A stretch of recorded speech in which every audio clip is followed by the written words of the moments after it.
होती. आणि म्हणून मी आपल्या सगळ्यांना परमेश्वरामध्ये आज विनंती करतो की आपण सुद्धा आज समजून घेऊया की खरोखर परमेश्वरामध्ये परमेश्वराच्या कृपेचा सन्मान करणं म्हणजे नेमकं काय. परमेश्वरामध्ये परमेश्वराच्या कृपेचा सन्मान करणं म्हणजे नेमकं काय हे आपण आज समजून घेऊया आणि त्या समजायला सुरुवात करूया. जो विषय आहे आपला आजचा की खरोखर परमेश्वरामध्ये परमेश्वराच्या कोणत्या कृपेचा आपण सन्मान करतो. ती कृपा आपल्या जीवनामध्ये प्रगट परमेश्वर करत असतो.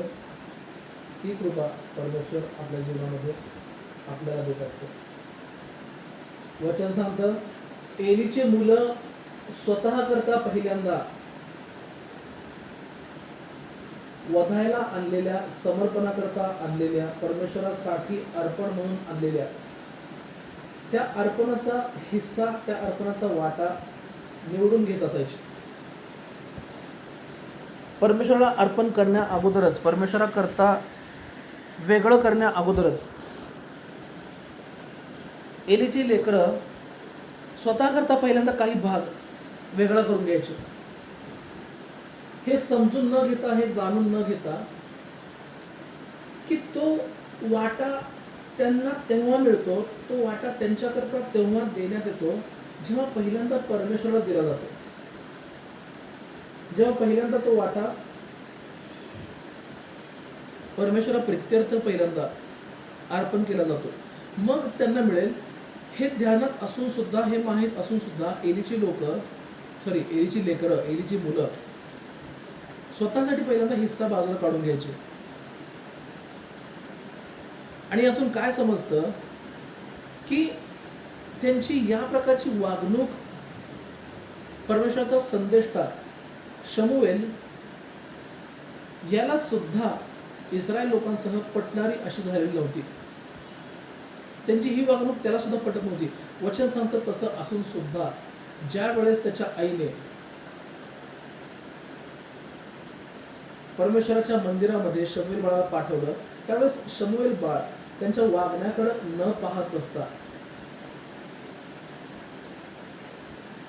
परमेश्वराच्या त्या मंदिरामध्ये स्वतःला समर्पित त्याने ठेवलं.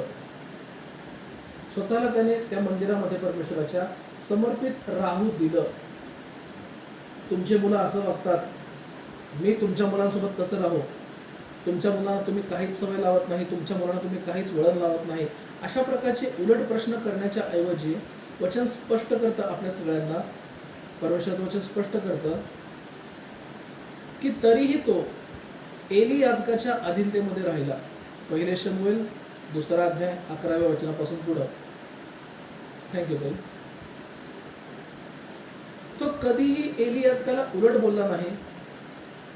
शमूएल संदेष्टा कधीही एली याजकाच्या विरोधामध्ये गेला नाही. उलट परमेश्वराने एली याजकाच्या परिवाराबद्दल परमेश्वराची इच्छा शमूएल बाळाला परमेश्वराने जी प्रगट केली होती, ती उलट त्याला सांगायला, एली याजकाला ती सांगायला उलट शमूएल बाळा घाबरायला सुरुवात झाला होता. शमूएल संदेष्टा उलट घाबरायला सुरुवात झाला होता. विषय आला, मुद्दा आला म्हणून मी सांगतो. सांगणं माझं काम आहे, समजावून सांगणं माझं काम आहे, शिकवणं माझं काम आहे परमेश्वरामध्ये, म्हणून मी सांगतो. याजकाच्या अधीनतेत आपली वाढ होत असेल, याचा अर्थ असा नाही की आपल्याला सुद्धा याजकाचंच परमेश्वर पाचारण देईल. संदेष्टाच्या अधीनतेत आपली वाढ होत आहे, याचा अर्थ असा नाही की परमेश्वर आपल्याला सुद्धा संदेष्टा म्हणूनच उभा करेल. एली परमेश्वराचा याजक होता, शमूएल परमेश्वराचा संदेष्टा होता. ही परमेश्वराची इच्छा की परमेश्वर कुणाला कोणतं कृपादान, कोणतं पाचारण देणार हे आपण निवडू शकत नाही. मला याजक व्हायचं आहे, मला शिक्षक व्हायचं आहे, सुवार्तिक व्हायचं आहे, मला प्रेषिताची सेवा नको, आम्हाला संदेष्टाची सेवा नको, आपण हे निवडू शकत नाही. वचन सांगतं तुझ्या आईच्या, तुझ्या मातेच्या गर्भामध्ये तुझी जडणघडण करण्यापूर्वीच माझा संदेष्टा म्हणून मी तुला निवडून घेतलेला आहे. याचा अर्थ आपल्या आईच्या उदरामध्ये आपला जन्म होण्यापूर्वीच परमेश्वराने आपल्याला आपलं पाचारण दिलेलं आहे, हे सगळेजण समजून घ्या. एली हा याजक होता. एली was a pastor of father God. एली हा परमेश्वराचा याजक होता. त्याच्या अधीनतेत राहून सुद्धा शमूएल परमेश्वरामध्ये संदेष्ट्याचं पाचारण आयुष्यभर निभवत राहिला. सगळेजण आपण समजून घेऊया.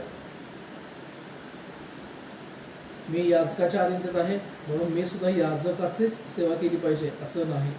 आपलं पाचारण परमेश्वर आपल्याला कळवतो. आपलं पाचारण हे परमेश्वर आपल्याला कळवतो. थँक्यू संतोष. यिर्मया संदेष्टाचं पुस्तक 1 अध्याय 5 वचन. मी तुला गर्भाशयात घडले त्यापूर्वी तू मला ठाऊक होतास. तू उदरातून निघण्यापूर्वी मी तुला पवित्र केले. मी तुला राष्ट्रांचा संदेष्टा नेमले आहे.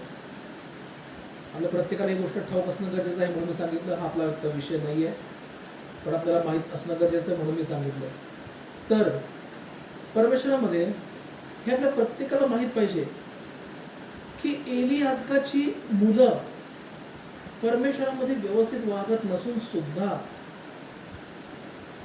शमूएल संदेष्टा एली याजकाच्या अधीनतेत राहिला.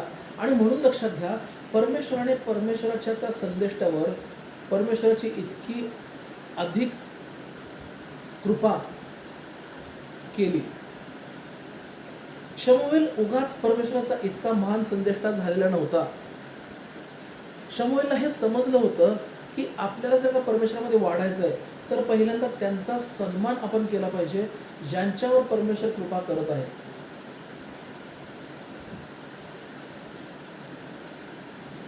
परमेश्वराचं हे तत्व आपल्या सर्वांना सुद्धा समजणं गरजेचं आहे. आपल्या जीवनामध्ये आशीर्वाद तेव्हा परमेश्वर देऊ शकतो जेव्हा आपण आशीर्वादित परिवाराच्या जीवनावर परमेश्वर जी कृपा करत आहे त्यांच्या जीवनावरच्या त्या कृपेचा आपण सन्मान केला पाहिजे. जोपर्यंत आपल्याला परमेश्वरामध्ये इतरांच्या जीवनावर असणाऱ्या कृपेचा सन्मान करता येणार नाही, जी कृपा परमेश्वर त्यांच्या जीवनावर करत आहे तोपर्यंत ती कृपा आपल्या जीवनामध्ये परमेश्वराकडून आपण मागून घेऊ शकत नाही.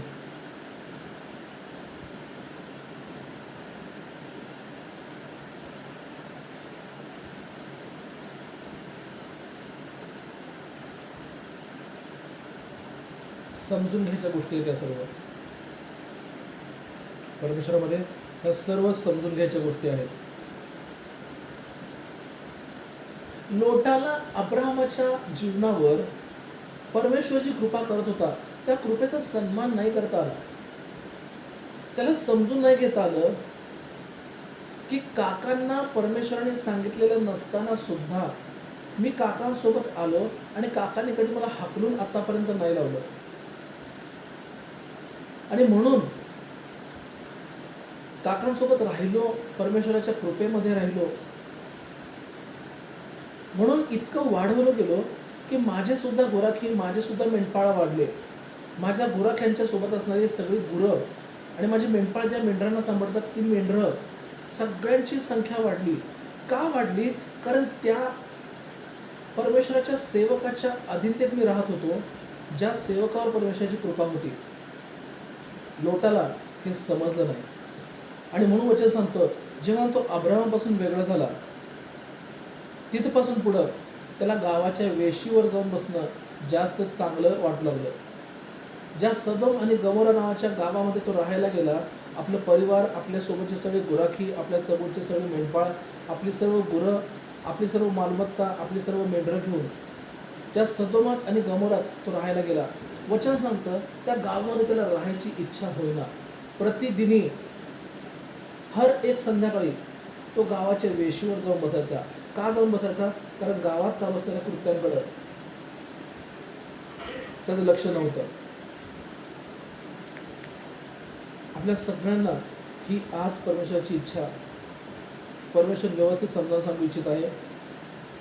मी तुम्हाला सगळ्यांना विनंती करतो की ही परमेश्वराची इच्छा खूप व्यवस्थित रीतीने आज तुम्ही समजून घ्या. परमेश्वराकडून मी तुम्हाला खरोखर एकदम सोप्या शब्दांमध्ये समजावून सांगत आहे. तुमचं ध्यान लावा, तुमचं लक्ष लावा. परमेश्वरामध्ये प्रार्थना करता करता येशूच्या नावामध्ये हा संदेश ग्रहण करा. तुम्हाला खरोखर परमेश्वर या संदेशातून खूप वाढवेल. जर ज्या दिवशी त्याचा काका, लोटाचा काका अब्राहम, परमेश्वराचा सेवक, त्याला म्हणाला की तू आणि मी एकत्र राहत असताना जर का भांडणं होत असतील, जर वाद होत असतील, जर विवाद होत असतील, तर त्यापेक्षा आपण वेगळं होऊया. ज्या दिवशी त्याचा काका परमेश्वराचा सेवक ज्या दिवशी त्याला असे शब्द बोलला, त्या दिवशी खरं तर त्याचा प्रतिसाद हा असायला पाहिजे होता की मला माफ करा, पण तुमच्यामध्ये आणि माझ्यामध्ये ताटातूट नको व्हायला. आपण एकत्रच राहूया. माझ्या गुराख्यांपैकी, माझ्या मेंढपाळांपैकी जे भांडणं करत आहेत, जे वादविवाद करत आहेत, त्यांना मी कामावरनं आजपासून काढून टाकतो. दुसरे गुराखी, दुसरे मेंढपाळ मी कामावर नेमतो. असे काहीतरी शब्द खरं तर लोटाने आपल्या काकाला, परमेश्वराच्या सेवकाला विनंतीपूर्वक बोलायला पाहिजे होते. पण तसं न बोलता ज्यावेळेस त्याचा काका त्याला वेगळं हो म्हणला, त्याने फक्त आपली संपत्ती बघितली, त्याने फक्त आपली वाढलेली मालमत्ता बघितली आणि तो बिनधास्तपणे अब्राहमापासून वेगळं झाला. थँक्यू संतोष, थँक्यू निकिताई. उत्पत्तीचं पुस्तक 13वा अध्याय आपल्या प्रत्येकाला एक गोष्ट सांगतो, परमेश्वरामध्ये घटना सांगतो. ही त्याला असं वाटलं मी आता काकापासून वेगळं झालो आहे, माझी गुराखी माझ्यासोबत आहेत, माझं ऐकतात ते, मी ज्यांना पगार देतो ते मेंढपाळ माझ्यासोबत आहेत, आता माझं मी व्यवसाय चांगला करू शकेन, काम चांगलं करू शकेन, मला आता काकाला प्रत्येक गोष्ट सांगायची गरज नाही, मला आता काकाचं प्रत्येक गोष्टीमध्ये ऐकायची गरज नाही, माझा फायदा आता भरपूर होईल असं वाटलं त्याला. पण परमेश्वर सांगते ह्या सगळ्या त्याला ज्या ज्या गोष्टी वाटल्या ना, त्यापैकी एकसुद्धा खरी झाली नाही, त्यापैकी एकसुद्धा गोष्ट पूर्ण झाली नाही. सर्व काही उलट झालं, सर्व काही उलट घडलं. वचन सांगते की ज्या दिवसापासून तो सदोमात आणि गमोरामध्ये राहायला गेला, त्या दिवसापासून त्याचं चैन, त्याच्या अंतःकरणामधला स्वस्थपणा निघून गेला. चिंताग्रस्त, उदास, दुःखी असं जीवन तो जगू लागला. ज्या गावात तो राहायला गेला त्या गावातले लोकांची वागणूक बघून अक्षरशः त्याला त्या गावामध्ये पाऊल ठेवायची इच्छा होत नव्हती. त्या गावामध्ये त्याला बिलकुल सुद्धा रात्र सुद्धा काढायची इच्छा राहत नव्हती. मी स्वतः असा अनुभव घेतलेला आहे. विषयाला म्हणून मी सांगतो, थोडंसं आपण त्याकडे लक्ष देऊया. समजून घ्या, तुम्ही परमेश्वराची लेकरं आहात. कोण कोण आहेत आपल्यापैकी जे उघडपणे कबूल करतात, होय मी परमेश्वराचा मुलगा आहे, होय मी परमेश्वराची मुलगी आहे? कोण कोण आपल्यापैकी जे उघडपणे कबूल करतात? आणि हे कबूल करणं म्हणजे जात धर्म बदलणं नव्हे, बाप्तिस्मा घेणं म्हणजे जात धर्म बदलणं नव्हे. परमेश्वर धन्यवाद, जे जे कबूल करतात त्यांच्याकरता. लक्षात घ्या, आपण जेव्हा कबूल करतो ना, मी परमेश्वराचा मुलगा आहे, मी परमेश्वराची मुलगी आहे, त्यावेळेस आपल्याला काही अधिकार मिळालेले असतात, हे समजून घ्या. त्यावेळेस आपल्याला काही अधिकार मिळालेले असतात, हे समजून घ्या, हे लक्षात घ्या. आपल्याला हे खरोखर माहीत असणं गरजेचं आहे. आपल्याला हे खरोखर ठाऊक असणं गरजेचं आहे.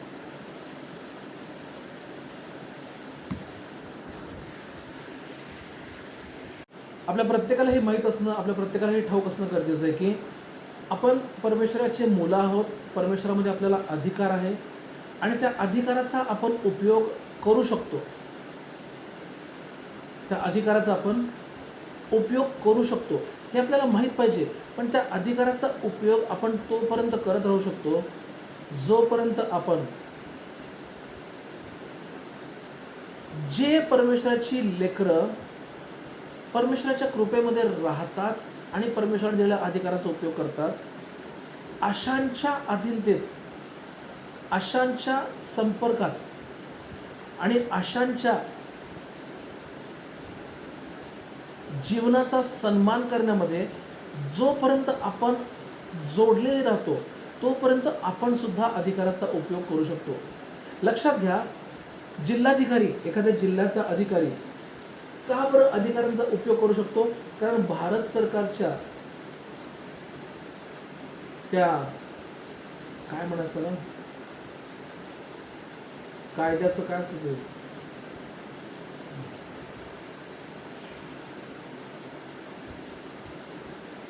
भारत सरकारचा कलम नाही, बाबासाहेब आंबेडकरांनी लिहिलेलं काय आहे ते, घटना.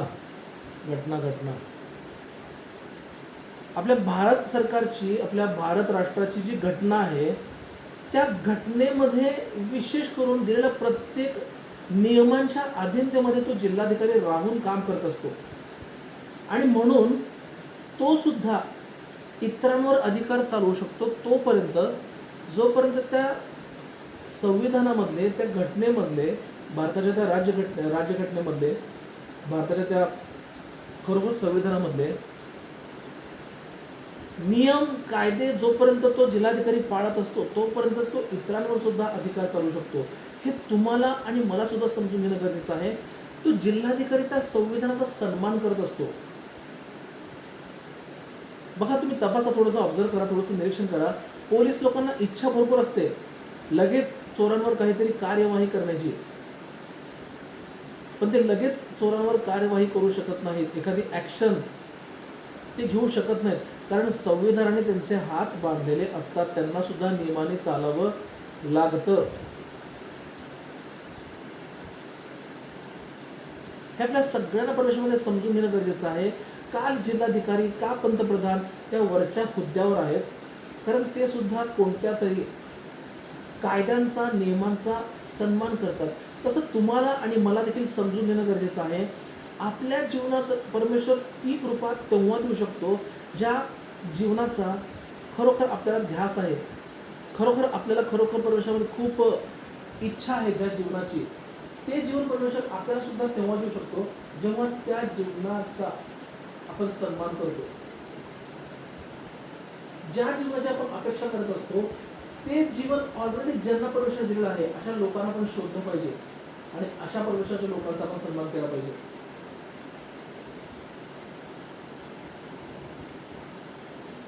श्रीमंतांचा सन्मान करा, तुम्हाला श्रीमंत मिळायला चालू होईल.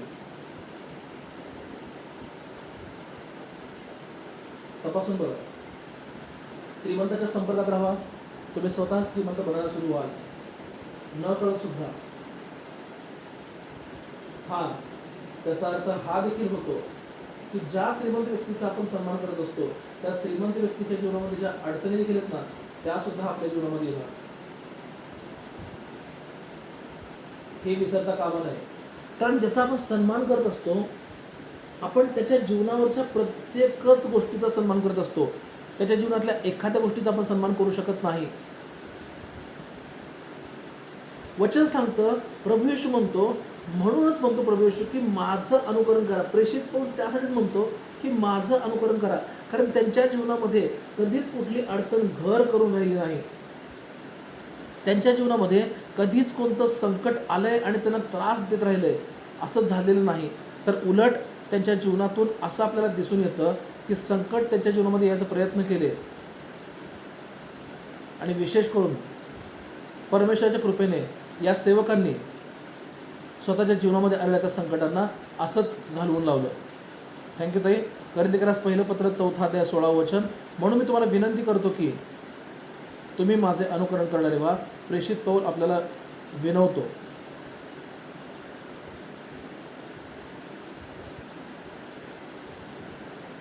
आपण सगळेजण परमेश्वरामध्ये ही गोष्ट समजून घेणं गरजेचं आहे. त्या सेवकांच्या, त्या विश्वासांच्या, परमेश्वराच्या त्या लेकरांच्या, परमेश्वराच्या त्या लोकांच्या आपण जवळीकतेमध्ये यासाठी राहणं गरजेचं आहे. कारण त्यांच्या जीवनात जे आहे ते आपल्या जीवनात परमेश्वर तेव्हा देऊ शकतो जेव्हा आपण त्या लोकांच्या जीवनावरच्या कृपेचा सन्मान करतो. त्यांच्या जीवनावरच्या त्या कृपेचा सन्मान करतो चा अर्थ त्या लोकांनी आपल्याला ज्या गोष्टी सांगण्याचा प्रयत्न करतात त्या त्यांनी सांगितलेल्या गोष्टीला आपण जेव्हा ऐकतो त्याच्यावर संशय घेत नाही आणि त्यानुसार वागायचा प्रयत्न करतो, त्याचा अर्थ आपण त्यांच्या जीवनाच्या कृपेचा सन्मान करतो.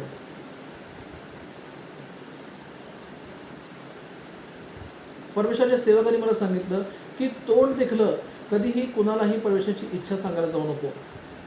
चेहरे बघून, वय बघून, लहान आहे मोठा आहे हे बघून कुणालाही कधीही परमेश्वराची इच्छा कळवायला जाऊ नको. परमेश्वराच्या सेवकांकडे मला एक गोष्ट समजली. तो दिवस आहे आणि आजचा दिवस आहे. समोरच्या माणसाला काय वाटेल याचा विचार न करता मी परमेश्वराची इच्छा लोकांना कळवत असतो. समोरच्या माणसांना माझा सन्मान करू वाटेल किंवा न करू वाटेल, समोरच्या माणसांना विशेष करून माझ्यासोबत राहू वाटेल किंवा नको राहू वाटेल, या गोष्टी मी तपासत नाही, या गोष्टींना मी पाहत नाही. मी फक्त इतकंच तपासत असतो, मी फक्त इतकंच पाहत असतो की जे काही मला शिकवलंय त्यानुसार मी वागत आहे किंवा नाही. जर उत्तर होय आलं, मी परमेश्वराला धन्यवाद देतो आणि तिथून पुढे सुद्धा मी तसंच वागत राहतो. म्हणून माझ्या आपल्या सगळ्यांना विनंती आहे परमेश्वरामध्ये, कृपेचा सन्मान करण्याकरता, परमेश्वराच्या कृपेचा सन्मान करण्याकरता पहिल्यांदा त्या लोकांना आपण शोधलं पाहिजे ज्यांच्या जीवनावर परमेश्वर त्याची कृपा करत आहे, करत होता आणि करत राहणार आहे असं दिसतं सुद्धा आपल्याला. मला स्वतःला आठवतं, पास्टर बेनिन सरांचे संदेश मी ऐकत होतो. पास्टर बेनिन सरांकडनं मी परमेश्वराचे संदेश समजून घेत होतो. त्या दिवसांमध्ये मी परमेश्वराने प्रार्थना केली, देवा ह्या तुझ्या सेवकासारखं मला सुद्धा तुझ्या वचनांचा अर्थ याकरता समजावून सांग की मी तो या तुझ्या सेवकासारखं इतर लोकांना समजावून सांगत राहील ज्यांना तुझं वचन समजून घ्यायचं आहे पण सांगायला त्यांना कोण तयार नाही आहे. मी विनंती करतो परमेश्वरा, मी शब्द देतो, माझी विनंती पूर्ण कर. मी लोकांना तुझं वचन समजावून सांगायला कधीही नकार देणार नाही. त्यांना तुझं वचन मी समजावून सांगत राहील परमेश्वरा. त्या सेवकाच्या जीवनावर परमेश्वराची जी कृपा होती तिचा सन्मान मी केल्यामुळं मला सुद्धा परमेश्वराने त्याचं वचन समजावून सांगायला सुरुवात केली. आजपर्यंत आणि इथून पुढे सुद्धा परमेश्वराच्या महिमेकरता मी विश्वास ठेवतो आणि शब्द डिक्लेअर करतो. परमेश्वर मला त्याचं वचन समजावून सांगत राहणार आहे. परमेश्वराच्या महिमेसाठी आमेन समजून द्या.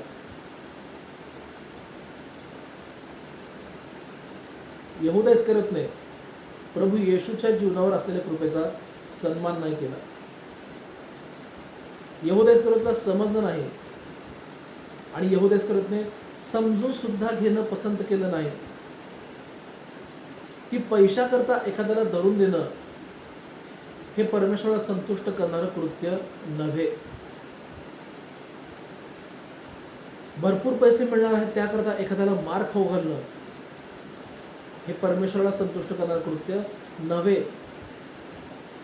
प्रभू येशूच्या जीवनावर असं लोकांना पकडून देणारी जी कृपा नव्हती, प्रभू येशूच्या जीवनावर असं लोकांचं वाईट करणारी, लोकांचं अहित करणारी जी कृपा प्रभू येशूच्या जीवनावर नव्हती, त्या कृपेला कुठंतरी यहूदा इस्करियोत कृपा समजून बसला, जी खरं तर कृपा नव्हतीच, जी खरं तर परमेश्वराने दिलेली कृपा, परमेश्वराने केलेली कृपा नव्हतीच खरं तर. आणि म्हणून वचन सांगतं शेवटी त्याने आत्महत्या करून घेतली. यहूदा इस्करियोतने शेवटी आत्महत्या करून घेतली. शौल राजाला वाटलं चला परमेश्वर आहे आपल्यासोबत, आपण बिनधास्त युद्धावर जाऊया, परमेश्वर आपल्याला शत्रूंवर विजय मिळवून देईल, आपण बिनधास्त युद्धावर जाऊया. शौलाला वाटलं आपण हरणार नाही. परमेश्वर त्याच्यावर ऑलरेडी चिडलेला होता. परमेश्वराने ऑलरेडी त्याच्यावरनं स्वतःचा पवित्र आत्मा काढून घेतलेला होता. कारण शौल राजाने परमेश्वराचा आज्ञाभंग केला होता. परमेश्वराने सांगितलं होतं की त्या गावातल्या लुटीमधलं, तिथल्या लहान बाळापासून मोठ्या माणसापर्यंत कुणालाही जोडू नको, तिथली लूट चोरू नको, तिथली लूट आपल्या गावामध्ये घेऊन नको. हे सगळं परमेश्वराचं न ऐकता शौल राजाने केलं होतं. आणि म्हणून परमेश्वराने त्याच्यावरनं आपला आत्मा काढून घेतला होता. त्याच्यावरनं आपला आत्मा काढून घेतल्यामुळं परमेश्वराचं वचन स्पष्ट सांगतं आपल्याला की शौल राजा ज्या कृपेचा सन्मान करू शकला नाही, ती कृपा त्याला गमवावी लागली. आणि जी कृपा त्याने गमवली म्हणून वचन सांगतं की शेवटी तो आपल्याच हातातल्या तलवारीवर स्वतःला झोपून दिला. त्याच्याच हातामध्ये जी तलवार होती ती तलवार त्याने जमिनीत रोवली आणि तिच्यावर त्याने स्वतःला पाडलं. स्वतःमध्ये ती तलवार त्याने भोसकून घेतली. स्वतःमध्ये ती तलवार त्याने भोसकू दिली एक प्रकारे आणि त्याने स्वतःला मारून टाकलं. तेव्हा जेव्हा त्याला परमेश्वराच्या कृपेचा सन्मान करू वाटलं नाही. आपल्या सगळ्यांना परमेश्वरामध्ये ही गोष्ट समजणं गरजेचं आहे. ही गोष्ट व्यवस्थित रीतीने, व्यवस्थित पद्धतीने माहीत करून घेणं आपल्या प्रत्येकासाठी गरजेचं आहे की परमेश्वरामध्ये ज्या ज्या सेवकांवर, ज्या ज्या विश्वासांवर परमेश्वराची कृपा आहे त्या विश्वासांचा, त्या सेवकांचा आपण सन्मान केला पाहिजे. काही विश्वासी असतात त्यांना प्रत्येक शब्दा दिवशी चर्चला येता येतं. लक्षात घ्या, त्यांच्या जीवनावर जी कृपा आहे ना की त्यांना प्रत्येक शब्दा दिवशी चर्चला येता येतं. त्या कृपेचा सन्मान करायला चालू करा, म्हणजे तुम्हाला सुद्धा प्रत्येक शब्दा दिवशी चर्चला परमेश्वराच्या महिमेकरता येता येईल. का काही लोकांना वर्षानुवर्ष झालं तरी आपल्या घरातल्या लोकांना तारता येत नाही?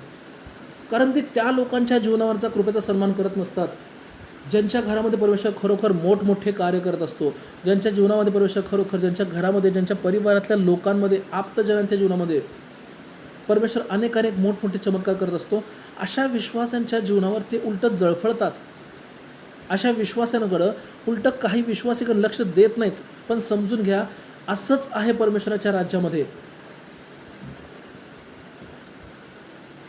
आपण ज्याचा सन्मान करू त्याच्या जीवनावरची कृपा आपल्या जीवनामध्ये कार्यान्वित होत असते. एक खूपच साधं उदाहरण आपल्या प्रत्येकासमोर मांडून मी तुम्हाला सिद्ध करून दाखवतो. खूप खूप खूप शेकडो आंबे ढिगारा लावून रचून ठेवलेले आहेत. शेकडो आंबे, शेकडो पिकलेले आंबे ढिगारा करून रचून ठेवलेले आहेत. शेकडो आंबे, कितीतरी शेकडो, 800-900 आंबे आहेत असं विचार करा. आणि त्या आंब्यांमध्ये दिवसभर एक माणूस काम करत आहे. आंब्यांवर जर का डाग असतील तर ते डाग पाण्याने पुसून घेणे, आंबे जर का दबले असतील तर त्या दबलेल्या आंब्यांना एका बाजूला ठेवून टाकणे, आंबे जर का कच्चे असतील, अजून त्यांचं व्यवस्थित तो आंबा अजून जर का पिकला नसेल तर अशा आंब्यांना बाजूला काढणे. दिवसभर समजा एक माणूस अशा 700-800 आंब्यांच्या मध्ये बसून त्या आंब्यांवर काम करत आहे. डागाळलेले आंबे स्वच्छ करणे, दबलेले आंबे बाजूला काढणे, कच्चे असलेले आंबे पिकण्याकरता दुसरीकडे ठेवून टाकणे. विचार करा, ह्या माणसाच्या हातांना घाणेरडा वास येईल का हो? त्याची इच्छा जरी असली, माझ्या हाताला साधा वास यावा, माझ्या हातांना दुसरा कसलासुद्धा सुगंध येऊ नये, त्याची इच्छा नसूनसुद्धा त्याच्या हातांना चांगलाच सुगंधी वास येणार.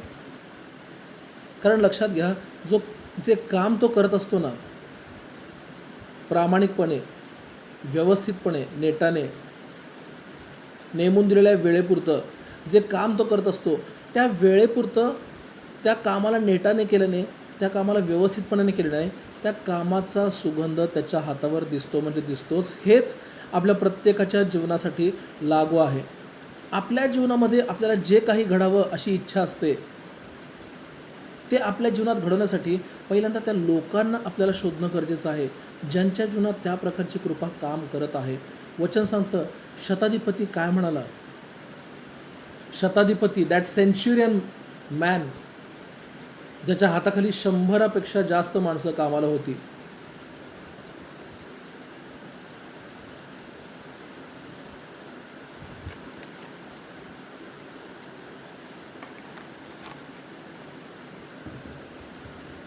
प्रभू येशू, माझ्या घरामध्ये नको येऊ, कारण तू परमेश्वराचा इतका महान सेवक, तू परमेश्वराचा एकुलता एक पुत्र, माझ्या घराच्या छताखाली तू यावं, या योग्यतेचं माझं घर आणि मी नाही आहे. प्रभू येशू, तुझ्या योग्यतेचं आमचं घर आणि आम्ही नाही आहेत परमेश्वरा. थँक्यू संतोष, थँक्यू ताई. मत्तय 8वा अध्याय 8वं वचन. तेव्हा शताधिपतीने उत्तर दिले, प्रभूजी, आपण माझ्या छताखाली यावे अशी माझी योग्यता नाही, पण शब्द मात्र बोला म्हणजे माझा चाकर बरा होईल. त्याला समजलं की प्रभू येशूवर ती कृपा कार्य करत आहे, ज्या कृपेच्याद्वारे परमेश्वर सर्व काही शक्य करतो. शताधिपतीला हे समजलं होतं. ज्यांना माहीत नाही त्यांच्याकरता मी सांगतो की प्रभू येशूवर परमेश्वराची कृपा होती किंवा नव्हती. प्रभू येशूने सेवा करायला सुरुवात केल्याच वचनामध्ये परमेश्वराने सांगून ठेवलेलं आहे, प्रभू येशू माणसांच्या व देवाच्या कृपेमध्ये वाढत गेला. प्रभू येशू माणसांच्या ज्ञानात आणि देवाच्याही ज्ञानात वाढत गेला. प्रभू येशूवर माणसांची कृपा, प्रभू येशूमध्ये माणसांचं ज्ञान होतंच होतं, सोबत प्रभू येशूवर देवाची कृपा, परमेश्वराची कृपा आणि प्रभू येशूमध्ये परमेश्वराचं ज्ञानसुद्धा होतं. शताधिपतीला हे समजलं होतं. प्रत्येकाला समजत आहे का? प्रत्येकाला व्यवस्थित ऐकायला येत आहे का? समजून घ्या परमेश्वरामध्ये सर्वजणच. हे आपल्याला कळणं आणि हे आपल्याला माहीत असणं गरजेचं आहे. म्हणून मी परमेश्वरा कृपेने तुम्हाला हा संदेश तुमच्यापर्यंत पोचवायचं आज काम करत आहे. सगळेजण आपण परमेश्वरामध्ये आज व्यवस्थितपणे समजून घेऊया. परमेश्वर तेव्हा आपल्या जीवनामध्ये ती कृपा पाठवतो जेव्हा आपण त्या कृपेचा सन्मान करतो. म्हणजे आपल्याला जर का खरोखर आजारांपासून बरं व्हायचं असेल ना, तर त्या सेवकांच्या आपण कृपेच्या अधीनतेत राहिलं पाहिजे. त्या सेवकांचा आपण सन्मान केला पाहिजे की ज्या सेवकांच्याद्वारे परमेश्वर कितीही मोठे असो, कितीही त्रासदायक असो, असे रोग आजार परमेश्वराने बरे केलेले आहेत ना, त्या सेवकांचा आपण सन्मान केला पाहिजे आपल्या जीवनामध्ये. धन्यवाद परमेश्वराला की परमेश्वराने मला आत्ता जस्ट तुमच्यासमोर प्रगटीकरण दिलं की का परमेश्वरामध्ये मला आजार आणि रोग त्रास देऊ शकत नाही आहेत. कारण खरोखर मी त्या सेवकांचा परमेश्वरामध्ये सन्मान करतो. परमेश्वराच्या त्या सेवकांचा मी मनापासून परमेश्वरामध्ये रिस्पेक्ट करतो. परमेश्वराच्या त्या सेवकांच्या जीवनावर परमेश्वर त्याची जी कृपा देत आहे, त्या कृपेचा मी सन्मान करतो, त्या सेवकाचा सन्मान करून की ज्या सेवकांना कोणत्याही प्रकारचे रोग नाही आहेत, कोणत्याही प्रकारचे आजार नाही आहेत, त्यांच्या जीवनात आजार नाही आहेत, त्यांच्या जीवनात रोग नाही आहेत. म्हणून माझ्याही जीवनामध्ये कोणताही रोग नसणार आहे, कोणताही आजार नसणार आहे. येशू ख्रिस्ताच्या नावात इथून पुढे सुद्धा आमेन. परमेश्वरा धन्यवाद. अशा सेवकांना आपण शोधलं पाहिजे, अशा परमेश्वराच्या माणसांना आपण शोधलं पाहिजे आणि त्यांच्या जीवनाचा सन्मान आपण केला पाहिजे. त्यांच्या जीवनाचा आपण सन्मान केला पाहिजे.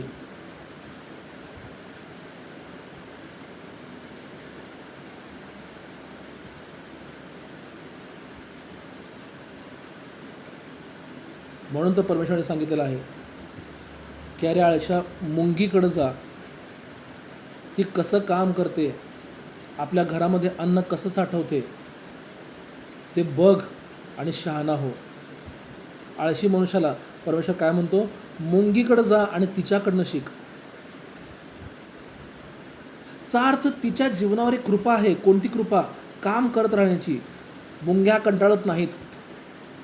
मुंग्या कंटिन्यू काम करत राहतात, सतत दिवसभर रात्रभर काम करत राहतात.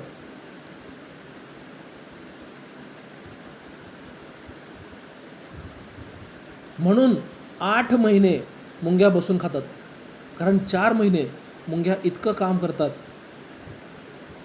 की त्यामुळं पावसाळ्याचे आणि हिवाळ्याचे 8 महिने ते निवांत बसून खातात. चेक करून बघा, तपासून बघा. उन्हाळ्यामध्ये मुंग्या सर्वात जास्त ॲक्टिव्ह असतात, सर्वात जास्त सक्रिय असतात उन्हाळ्याच्या सीझनमध्ये. थँक्यू संतोष, थँक्यू ताई. नीतिसूत्र 6वा अध्याय 6वं 7वं आणि 8वं वचन. परमेश्वराला धन्यवाद वचनाकरता. अरे आळशा, मुंगीकडे जा, तिचे वर्तन पाहून शहाणा हो. तिला कोणी धनी देखरेख करणारा किंवा अधिकारी नसताही ती उन्हाळ्यात आपले अन्न मिळवते आणि कापणीच्या दिवसात आपले भक्ष्य जमा करून ठेवते. आपल्या सगळ्यांना हे समजून घेणं गरजेचं आहे. परमेश्वर मुंगीचं उदाहरण का देतो? शताधिपती प्रभू येशूला असं का म्हणाला की प्रभू येशू, माझ्या घरामध्ये तू येऊ नको, माझं घर तुझ्या पात्रतेचं नाही आहे, माझ्या घराच्या छताखाली तू यावं या योग्यतेचं माझं घर नाही आहे, असं शताधिपती का म्हणाला? कारण शताधिपतीला माहीत झालं होतं की प्रभू येशूवर ती कृपा आहे जिचा फक्त आपण सन्मान केला तर आपला चाकर बरा होईल. तुम्हाला आणि मला परमेश्वराचा आत्मा हेच सांगत आहे. त्या विश्वासांच्या संपर्कात राहावा, ज्या विश्वासांना प्रत्येक शब्दात दिवशी चर्चला जाता येतं. तुम्ही कारणं काहीही सांगू नका, आम्ही खूप लांब आहोत, प्रत्येक शब्दात दिवशी आम्हाला जमणार नाही येणं. लक्षात घ्या, कुणी सांगितलं आपल्याला शब्दात दिवस तुझा देव परमेश्वराच्या प्रित्यर्थ पवित्रपणे पाळ? कुणी सांगितलं आपल्याला? मी सांगितलं का? परमेश्वराच्या इतर कोणत्या सेवकाने सांगितलं का? अजून नाही ना. मग कुणी सांगितलं? फक्त आणि फक्त आपला देव परमेश्वर. आपल्या परमेश्वर देवाने सांगितलं शब्दात दिवस तुझा देव परमेश्वराच्या प्रित्यर्थ पवित्र पाळ. त्या दिवशी कोणतंही कामकाज चालवू नकोस. मंडळीसोबत एकत्र ये आणि परमेश्वराला आराधना कर, परमेश्वराला धन्यवाद दे, परमेश्वराचा महिमा वर्णन कर, परमेश्वराचा महिमा परमेश्वराला समर्पित कर. परमेश्वराने सांगितलं म्हणून आपण एकत्र येतो, म्हणून आपण एकत्र येतो. मग शब्दात दिवस परमेश्वराने आपल्याला पाळायला सांगितलेला असताना आपण हा विचार का करावा की मला शब्दात दिवशी प्रत्येक शब्दात दिवशी चर्चमध्ये परत पोचवायचं काम मला जमणार नाही, मला होणार नाही, हा विचार आपण का केला पाहिजे? देवा, माझी इच्छा आहे, मला शब्दात दिवशी चर्चमध्ये जायचं आहे परमेश्वरा, माझ्या परिवारासह मला परमेश्वराच्या चर्चमध्ये जायचं आहे. मला माहीत आहे माझं परिवार मला साथ देणार नाही, तुलाही सुद्धा परमेश्वर हे माहीत आहे की माझं परिवार मला साथ द्यायला तयार नाही आहे किंवा बाकीचं जे असेल ते, पण माझी इच्छा आहे देवा, मला चर्चमध्ये यायचं आहे, मला तुझी आराधना करायची आहे परमेश्वरा. मग त्यावेळेस परमेश्वरासमोर, परमेश्वरामध्ये आपलं कर्तव्य आहे. अशा विश्वासांच्या संपर्कात आपण गेलं पाहिजे, अशा सेवकांच्या परमेश्वराच्या आपण संपर्कात राहिलं पाहिजे, ज्यांना प्रत्येक शब्दात दिवस परमेश्वराच्या घरामध्ये जाण्याकरता परमेश्वर ज्या विश्वासांना, ज्या सेवकांना संधी मिळवून देतो, त्या सेवकांचा, त्या विश्वासांचा आपण सन्मान केला पाहिजे. कुणाकुणाला समजत आहे का संदेश थांबवायचं? खरोखर समजत आहे का फक्त ऐकत राहतात?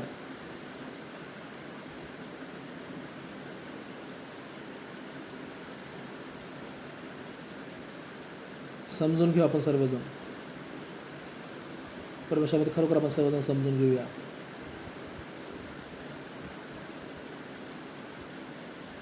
काहींना परमेश्वराने सुवार्ता सांगायची कृपा दिलेली आहे, काहींना परमेश्वराने अशुद्ध आत्म्यांवर, दुष्टात्म्यांवर, दुरात्म्यांवर अधिकार दिलेले आहेत, काहींना परमेश्वराने भविष्यवाणी करण्याची कृपा दिलेली आहे. त्यामुळं गरजेचं नाही परमेश्वरामध्ये की आपण परमेश्वरामध्ये राहत असताना आपल्याला परमेश्वर सर्वच कृपा पुरवेल, हे गरजेचं नाही. सर्वच कामं परमेश्वर आपल्याकडनं फक्त करून घेईल असा विश्वास आपण ठेवणं चुकीचं आहे. प्रभू येशूने स्वतः 12 शिष्यांची निवड केली. त्यातनं प्रभू येशू काय शिकवतो आपल्याला की मी सुद्धा परमेश्वराच्या कृपेचा प्रत्येकावर अभिषेक केला आणि मग परमेश्वराचे प्रत्येकजण परमेश्वराच्या सेवेकरता उपयोगी पडायला सुरुवात झाली. ज्यावेळेस प्रभू येशूने परमेश्वराची कृपा वाटून दिली. तुम्हाला आणि मला परमेश्वरामध्ये हे समजून घेणं गरजेचं आहे. खरोखर त्या विश्वासांच्या, खरोखर त्या सेवकांच्या आपण संपर्कात राहणं गरजेचं आहे. त्यांच्या जवळीकतेत आपण राहणं गरजेचं आहे की ज्यामुळे परमेश्वर त्यांच्या जीवनावरची कृपा आपल्या जीवनावर सुद्धा करेल, जेव्हा आपण त्या परमेश्वराच्या सेवकांच्या, त्या परमेश्वराच्या विश्वासांच्या जीवनावर असणाऱ्या कृपेचा सन्मान करू. परमेश्वरामध्ये विश्वास ठेवतो की सर्वांना संदेश समजला असेल. परमेश्वरामध्ये खरोखर मी परमेश्वराला धन्यवाद देतो.